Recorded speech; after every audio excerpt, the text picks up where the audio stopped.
एक घर था चंद घंटों पहले जहां बच्चों की आवाजें गूंजती थी।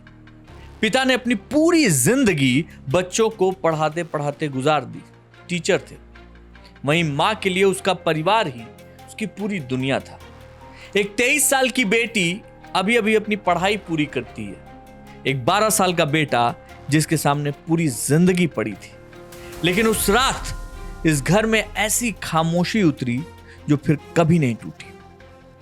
बांग्लादेश के रंगपुर में एक रिटायर्ड स्कूल टीचर, उसकी पत्नी और उसकी 23 साल की बेटी और 12 साल का बेटा, चारों की हत्या कर दी गई। घर बाहर से बंद था, अंदर 4 लाशें थी। सबसे दर्दनाक बात यह है कि पुलिस ने बताई है वो ये कि परिवार का कोई पुराना विवाद नहीं, किसी से कोई दुश्मनी नहीं। फिर ऐसा क्या हुआ, एक पूरा परिवार ही खत्म हो गया। यह कहानी है गणपति चक्रवर्ती के परिवार की। यह कहानी है बांग्लादेश के एक हिंदू परिवार की। 65 साल के गणपति चक्रवर्ती रंगपुर जिला के स्कूल में रिटायर्ड शिक्षक थे।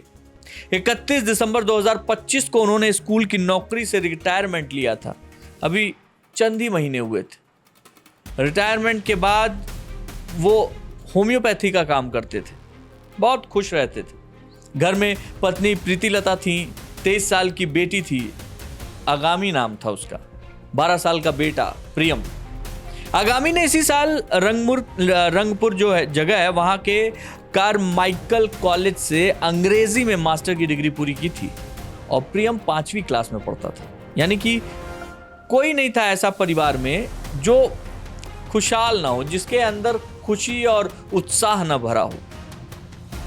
एक ऐसा परिवार जिसके सामने उसका भविष्य खड़ा था।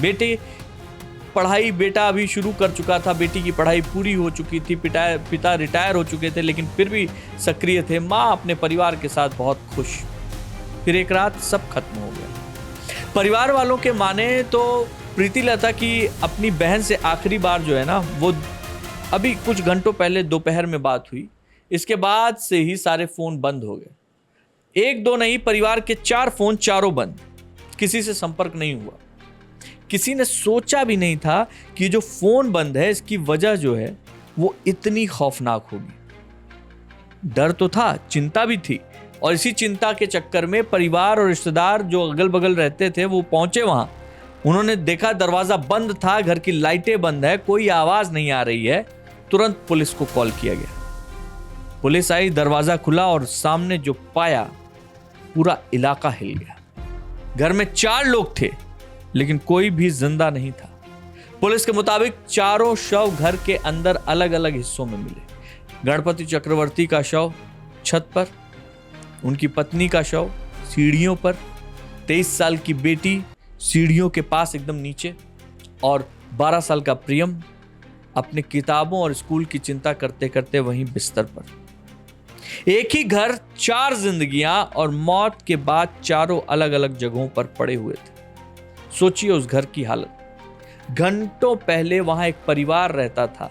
एक मां थी, पिता थे, बेटी थी, बेटा थे, और फिर अचानक से कोई नहीं।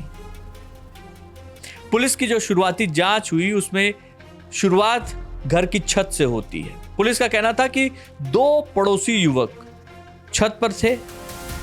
गणपति चक्रवर्ती के घर की छत पर वो वहां पे थे। वो गणपति ऊपर कुछ खटपट सुनते हैं और वहां पर जब वो पहुंचते हैं तो आरोप ये है कि वो दोनों लड़के याबा नाम का एक नशीला पदार्थ ले रहे थे। छत से आवाजें आई तो गणपति ऊपर पहुंचे, वहां उन दोनों को देखा और उनको नशा करने से और अपने छत पर मौजूद होने से सवाल किया। विवाद शुरू यहीं से हुआ।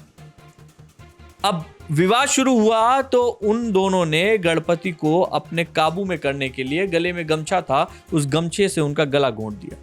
अचानक से गले पे इतना प्रेशर पड़ा कि उनकी वहीं जान निकल गई। आवाज सुनकर पत्नी सीढ़ियों की तरफ भागी, और जैसे ही पत्नी सीढ़ियों की तरफ भागी, इन दोनों नशेड़ियों को लगा कि पत्नी बता देगी, पत्नी को खत्म कर दिया। बेटी आती है, बेटी को भी देखकर इन्हें लगता है कि अरे अब बेटी ने भी देख लिया, बेटी को भी खत्म कर दिया। अंत में बेटा कमरे में था, वहां पहुंचकर उसे भी खत्म कर दिया और चुपचाप वहां से निकल गया। लेकिन सबसे बड़ा सवाल क्या था पता है? अगर विवाद छत पर नशे को लेकर था तो इसके बाद 4 लोगों की हत्या, ये एकमात्र रास्ता था। एक शिक्षक, उसकी पत्नी, उसकी 23 साल की बेटी, 12 साल का बच्चा, आखिर उन्हें किस अपराध की सजा मिली है? पुलिस ने इस मामले में दोनों ही आरोपियों को गिरफ्तार कर लिया है, हिरासत में ले लिया है। पहचान हुई है मुग्धो और सिद्धार्थ के रूप में। दोनों चचेरे भाई बताए जा रहे हैं और पुलिस के मुताबिक इस पूरे हत्याकांड की जो जांच है वो बहुत तेजी से की जा रही है कि कहीं सिर्फ नशे को लेकर ये विवाद था या इसके पीछे भी कोई वजह थी। क्योंकि शुरुआत में जो घटनास्थल को इस तरीके से दिखाया गया था वो ऐसा लग रहा था जैसे घर में चोरी या डकैती हुई हो। पोस्टमार्टम करा लिया गया है। पुलिस, सीआईडी, डिटेक्टिव ब्रांच की टीमें सब जुटी हुई हैं।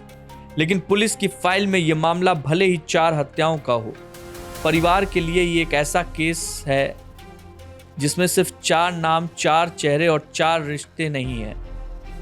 एक पिता है जिसने बच्चों को बड़ा करने में अपनी जिंदगी लगा दी थी। एक माँ है जिसका पूरा संसार ही उसका परिवार था। एक बेटी है जो अपनी पढ़ाई पूरी करने के बाद अपने भविष्य के सपने देख रही थी। और एक बच्चा है जिसने शायद अभी अपनी जिंदगी को ठीक से समझना भी शुरू नहीं किया था। उसकी किताबें अब कभी नहीं खुलेंगी। उसकी माँ उसे सुबह उठाने कभी नहीं आएगी। उसके पिता उसे पढ़ने के लिए कभी नहीं कहेंगे। और उसकी बहन जिसने डिग्री पूरी की थी, वो अपनी जिंदगी की अगली मंजिल की तरफ कभी नहीं पहुंच पाएगी। एक परिवार के 4 सदस्य एक ही रात में, चारों की कहानियां अधूरी रह गईं। इस त्रासदी का सबसे भारी दृश्य तब आया जब 4 शव अंतिम संस्कार के लिए ले जाए जा रहे थे। रंगपुर के दक्षिण खान शमशान में गणेश चक्रवर्ती, प्रीतिलता, आगामी और प्रियम, 4 अलग अलग चिताओं पर अंतिम विदाई दी गई। एक परिवार, 4 चिताएं और उन चिताओं के सामने खड़े रिश्तेदार जिनके पास सिर्फ यादें बची थी। कभी कभी किसी अपराध की सबसे भयावह तस्वीर खून से नहीं बनती, वो बनती है बंद दरवाजे से, एक बंद मोबाइल से, या एक ऐसे घर से जहां से अचानक कोई आवाज आनी बंद हो जाती है।